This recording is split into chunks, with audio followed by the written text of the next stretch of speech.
Alright, so what is good, everybody on YouTube? This is of course your boy B, Bullet RC, coming to you guys again with yet another video. And finally Nike has gone ahead and dropped their full list for All Star Weekend. So we are going to be doing another heat or hype centered around Nike's All Star releases and All Star drops. Now this is what they have said has been dropping, and we know last year there were a couple surprise drops here, there, blah blah blah. So I'll be making sure to keep an eye out for those. And also I will be out in LA next week for All Star Week, so just get ready. Go ahead, finesse the bell, you already know what time it is. But like I was saying, man, let's get into Nike 2018. There's a whole lot of Nike shit going on for All Star Weekend, so let's go ahead and let's get into it. So first up on the list, we got the Nike and undefeated Zoom Kobe Protro, what they're calling a performance retro. We're not just retroing retros anymore, we are doing performance retros. And if I'm being 100 with y'all, and I'm keeping it completely 100, I do not give a fuck about this release at all. I know, I feel like I should, but I really don't.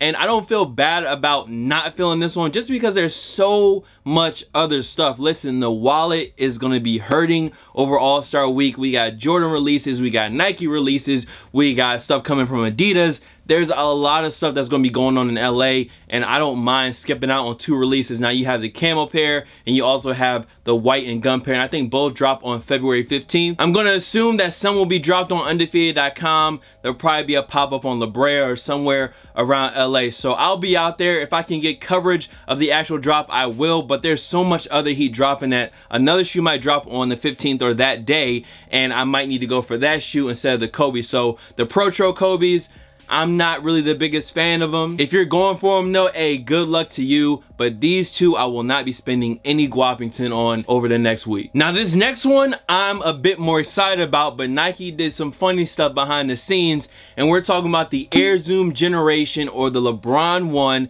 and the wheat colorway. Last year they dropped like the diet wheat colorway, I guess, and then this year they're doing it again, but more a true to form version than last year's. And this year I think we're getting a better version of that retro. Now I'm more excited about this pair than the Kobe's, but if I can't get them, I'm not really going to be hurt. Like I said, Air Zoom Generation 1, and that is in the wheat colorway, flax, wherever you want to call them. The LeBron guys, more excited about these than the Kobe's, if I gotta be 100 with you. So in this next one, we got 5 brand new releases in the Nike 90 10 pack. Now the whole idea behind this pack is that Nike did 90% and they leave 10% up for you to do, for you to create, and it's all about you customizing the shoe.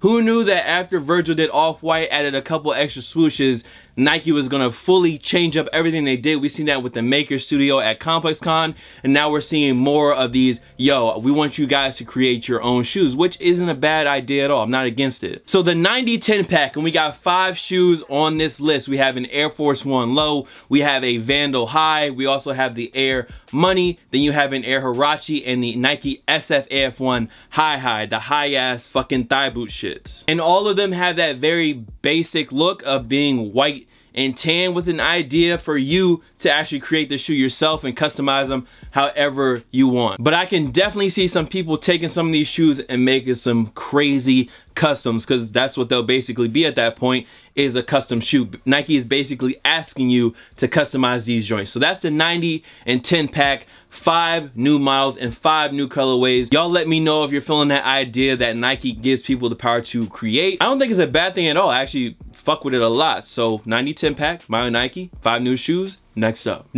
we got another LeBron for All Star Weekend. This one just popped up not too long ago, and that was the Rose Gold LeBron 15. Me personally, I actually do like the LeBron 15. I only have one of the models personally, and there's another LeBron that's coming later on this list that I'll be probably trying to get. My only colorway I have the LeBron 15 is the all black and gold colorway. I actually really do like this shoe. They look really good on feet actually, especially when they're loose, and I think the right colorway will definitely set them off. I just know how the climate is today with the more runner-centric look. We have kind of distanced ourselves from the basketball style, but the LeBron 15, in my opinion, is definitely a good shoe. Probably one of the better LeBrons who have dropped in the last couple years. I think they had a good shoe with the 14. I just don't think it was enough good colorways after the first 1 or 2 of them. So the rose gold LeBron 15. I like the shoe, but there's another LeBron I'd rather have that's coming up on the list. So let's go ahead and get to the next one. Next up, we got the Air Force 1 All-Star Drop. And this is the pair that you guys have seen in white,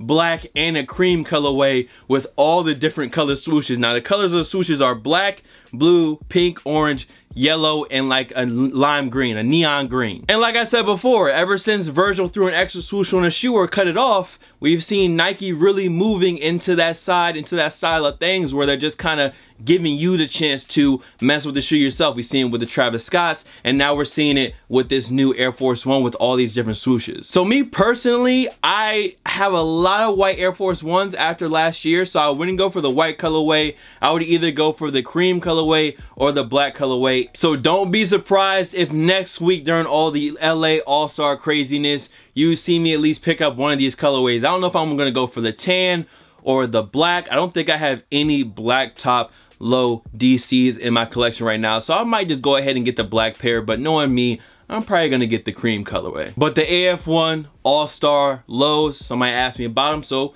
there you go, bruh. That's my opinion on them. Keeping that removable swoosh theme going, the next shoe we got is the Air Foamposite Pro, and it's basically an all chalk colorway, and you have the different swooshes. Now you guys know me, I'm very picky when it comes to foams just because of the way they fit. I usually wear a size 12, and in foams I like to go a half size up. I usually can't get a 12 and a half, so therefore I don't buy a lot of foams because them shits will crack your foot in half if they are the wrong size. But this colorway right here, this chalk all-star and the removable swooshes is a dope idea. And I'm not gonna be surprised if I do end up grabbing these once I see them in person. Something about that chalk colorway really reminds me of some of the old, earlier 2000 colorways, like the red pair or the all blue pair. And this one's just a chalk white pair. And when you have those added swooshes like the copper color or the silver color, you can kind of customize them a bit. So I'm not super sold on this one yet. I think the retail is between $225 and $230, I think. But as far as the shoe and the idea goes, I'm really fucking with this one. We're gonna have to see if I come off the hip for them though. Y'all already know the new camera, new lens, new mic, fucking new Joby. The boy already just came off the hip a little bit on Amazon. You know, shouts out to Amazon Prime, by the way, should have that soon. But yeah, $250 for the foams. I don't know if I'm gonna be able to swing that. Moving into some more Nike basketball news, we got the PGs, the Kyries, and the KDs. I'm gonna start off with the KDs first.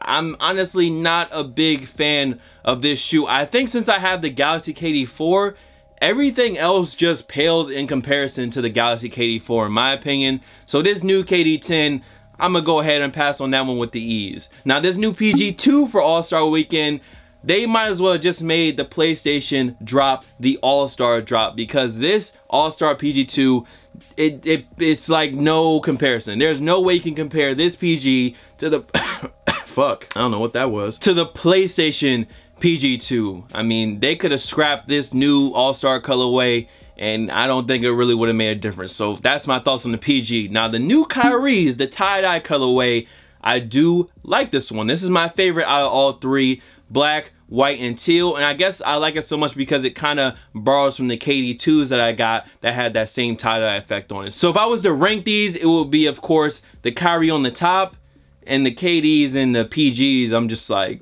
it don't even matter. 2 or 3, they're both not that great to me. All right, so we got 2 more releases, and then we're gonna go ahead and get up out of here. So my 2 favorites this year from Nike that I've seen so far has to be, first up, the Nike and Kith, or the LeBron and Kith Long Live the King collection. Now there are 4 shoes in this collection, but I'm just gonna focus on the white mid top with the zipper and the multicolor embroidery all over it. And my camera did not focus on my face that whole time. Fucking nailed the intro. Did not focus on my face. Like I said before, man, I'm a fan of the LeBron 15, and this colorway is just crazy. The embroidery is crazy, and I can see a lot of LeBron heads that like to just collect LeBrons are really gonna want this shoe or one of these 4 shoes. in their collection. I mean, if you just look at them, you can understand. Embroidery is crazy, the colors are crazy. It definitely just looks like a royal pair of shoes. So that was my number 2. Long Live the King, Ronnie Fieg and LeBron coming together for part 2 of their drops. White mid-top pair, crazy. And my number 1 that I'm most anticipating, which might surprise some people and which might not, is this new, I'm gonna just call them the Big Bang, the All Star Galaxy Part 2, just the Part 2, Foamposite 1. I have heard a lot of good things about this shoe. I have never seen this shoe in hand in person, but from what I have heard, these shits are straight crack cocaina in hand. So I'm excited about this. My 2012 self is excited about this shoe as well. My senior year self is excited about these as well, and we're just gonna have to see. I have high hopes for this shoe. I feel like it's gonna be very limited, but if I can get my hands on these, I will for sure secure the bag on this pair. Like I said about the other foams, these are definitely gonna come before the swoosh joints, but we are just gonna have to see how next week plays out. I know it's gonna be LA. Shit is gonna be going on. So listen, man, that is it. That is a wrap for this video, man. Much love to all the fam, followers, and of course supporters. You guys can follow me on Instagram, Twitter, SoundCloud, Snapchat. The Snapchat is bull.cb, by the way. Here, there, Bozzy Bot. Of course, I don't have any of these shoes because they have not dropped yet. So Bullet RC, and I will see y'all on next video. Y'all let me know what's your top 3 shoes you're looking forward to over All-Star weekend. That is it. I am out here. That is a wrap. Peace. Running through the 6 with my woes. Count money